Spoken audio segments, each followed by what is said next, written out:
In the 1980s, tens of thousands of American family farms unfortunately went under. And here's the thing people often get wrong about it. It was not because those farmers were bad at farming. Many of them were excellent. They were caught in a vice. Think about a farmer's position. The price of everything a farmer buys, the fuel, the seed, the fertilizer, the equipment, the loan payments, the price is set by other people.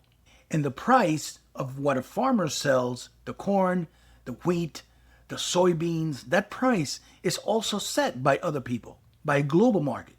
A farmer is a price taker on both ends. They control almost nothing.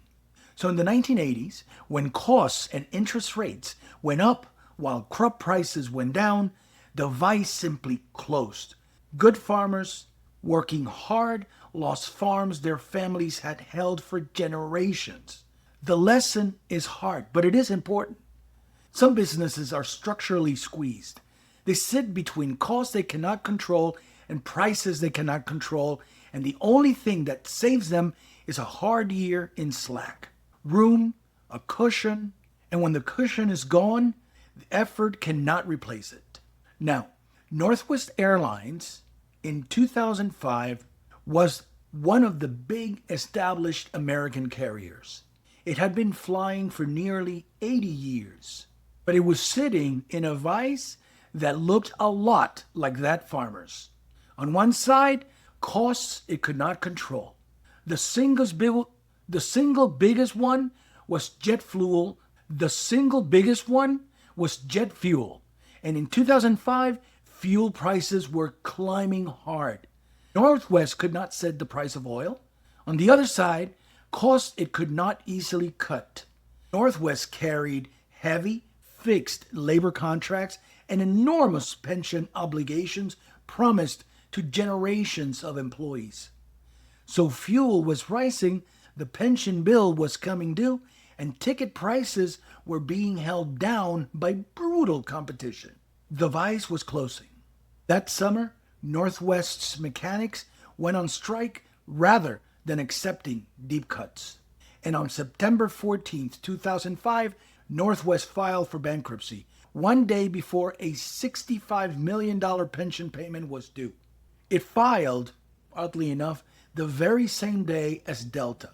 Two giant airlines into bankruptcy in the same day, both caught in the same vice.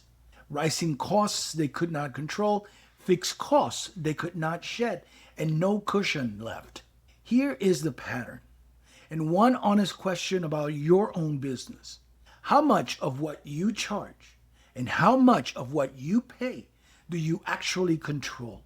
For some businesses, the answer is quite a lot. They have pricing power and flexible costs, and they can adjust when a year goes bad. But other businesses are structurally in a vice.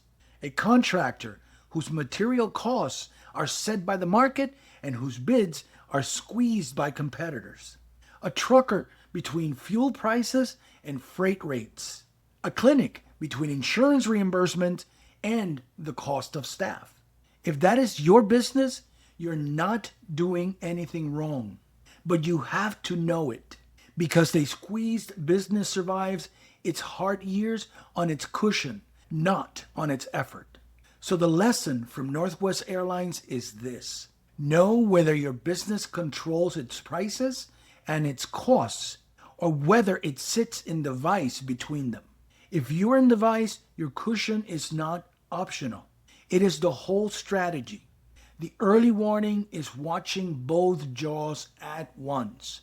The costs you cannot control and the prices you cannot raise closing in together. So here's the question. How much of what you charge and what you pay do you actually control? And if a hard year hit tomorrow, what exactly is your cushion? I'm Ernie. I'll see you tomorrow.